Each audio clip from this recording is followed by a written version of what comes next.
Урматтуу Москва шаарындагы мекендештер, эгерде сиз жакын арада Казакстанга чыгып келүүнү ниет кылсаңыз, сизге тажрыйбалуу айдоочу Асылбек мырзаны сунуштайбыз.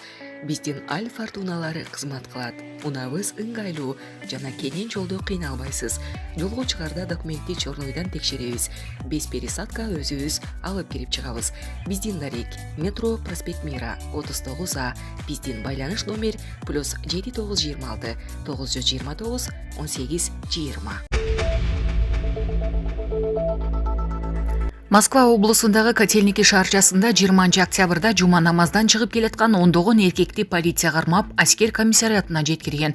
Ал жерде аларга басым кысым болуп, орус армиясы менен келишим түзүүгө мажбурлашкан. Бул тууралуу бир катар маалымат каражаттары кармалгандардын бири Мамут Усейновго таянып жазышты. Усейнов Орусиянын биринчи каналы өткөргөн ыр-сынактын финалында чыгып танылган. Ырчы телеграм каналына видео жарыялап, аны башкалар менен чогуу мечиттин оозунан кармап кеткенин кабарлады. Аларды автобуска салып, Люберцы шаарындагы аскер комиссариатына алып барып медициналык кароодон өткөрүшкөн. Андан ары Балашыга шаарындагы келишим менен армияга кетчүлөр топтолгон пунктка жеткиришкен. Кечинде барыңар 1 жылдык келишимге кол коюшуңар керек. Андан кийин баш тартса түрмө деп жарыялашты. 21 октябрда эртең менен тизилгенде баарыбыз атайын аскердик операцияга жөнөй турганыбызды уктум дейт Усейнов. Анын сөзүнө караганда кармалгандардын айрымдарын аскер бөлүктөрүнө алып кетишкен. Ырчы ден соолугуна байланыштуу армияга баруудан баш тарткан. Ал кайда экени азырынча белгисиз. 26 жаштагы Усейнов орус паспортун 2014 жылы аннексияланган Крымда алган. Ден соолугунан улам армияга барган эмес. Орус бийлиги азырынча бул окуя тууралуу комментарий бере элек. Орусияда азыр армияга күзгү чакыруу жүрүүдө. Орус бийлиги армияга чакырылган уландар Украинага согушка жөнөтүлбөй турганын билдирет. Ошол эле маалда жарандарды, анын ичинде мигранттарды армияга келишим менен барууга аскырган жана мажбурлаган учурлар көп. Тергөө комитетинин башчысы Александр Бастрыкин орус паспортун алган мигранттар Украинадагы урушка баруудан баш тартса, аларды жарандыктан ажыратууну сунуш кылды. Булак Азаттык. Кайра эле баягы көрүнүш. Кыргыз-казак чек арасында 410 уна кезекте турат. Бүгүн 23 октябрда саат 12:00 карата Ак Тилек автожол көзөмөл өткөрүү жайында Кыргызстандан чыгуу үчүн чек ара көзөмөлүнөн өтүүгө 410 жүк ташуучу уна кезекте турат. Бул тууралуу чек ара кызматынан билдиришти. Ак Тилек автожол өткөрүү жайынан жеңил автоунаалардан жана кант цемент заводунун жүгүн ташыган жүк ташуучу автоунаалардан тышкары Кыргызстандан Казакстанга өткөн суткада 297 жүк ташуучу транспорт каражаты өткөн.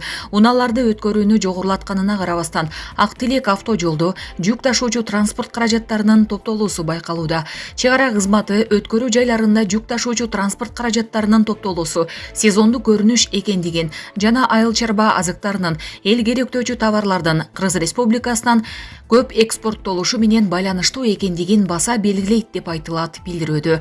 Маалыматта Кыргызстандын жана Казакстандын чек ара кызматтары тарабынан жүк ташуучу транспорт каражаттарына эч кандай чектөөлөр жок экендиги, Кыргыз-казак мамлекеттик чек ара тилкесиндеги өткөрүү жайлардын бардыгы штаттык режимде иштеп жаткандыгы кошумчаланды. Булак Суперкежи. Рамзан Кадыров жеңиш үчүн Хамзат Чимаевка Mercedes-Benz Гелендваген берди. Чеченстанын башчысы Рамзан Кадыров UFC уюмунун жеңилбес бушкери Хамзат Чимаевка Камару Усманды жеңген үчүн жаңы Гелендваген билек кылды. Сүрөттү мушкер социалдык тармактагы баракчасына жарыялады. Турнир алдындагы маегинде дагы Хамзат Чимаев Кадыров ага 3 Mercedes-Benz алып бергенин билдирген. Эске сала кетсек, Чимаев менен Усмандын беттеши 3 раундка тең созулуп, калыстардын чечими менен жеңиш Хамзат Чимаевка кайгарылган. Бул жеңиш үчүн Хамзат Чимаев UFC уюмунан $665,000 алса, Камару Усман $1,020,000 алган. Булак Суперкежи. Израиль Газадагы согушту токтотуу шартын жарыялады. Израилдин коргоо күчтөрүнүн басма сөз катчысы Джонатан Конрикус Австралиянын ABC телеканалына берген маегинде Газадагы согуш кандай шарттарда токтошу мүмкүн экенин айтып берди. Подполковник эгер Хамас багынып бербесе, Газада жаңжал корчуй берерин айтты.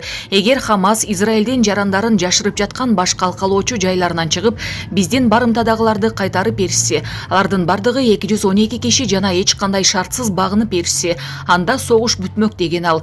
Ал ошондой эле Газадагы окуялар боюнча Израилди айыптоо туура эместигин белгилеген. Анын айтымында Израиль бийлиги Газанын тургундарын суудан ажыратты деген сөз жалган. Ичүүчү суунун 10% гана Израилден Газага келгенин эске алуу керек. Калган суу Газадагы жер астындагы суу сактагычтардан алынат деп сөзүн жыйынтыктаган ал. Булак Суперкежи. Палестина-Израиль жаңжалы.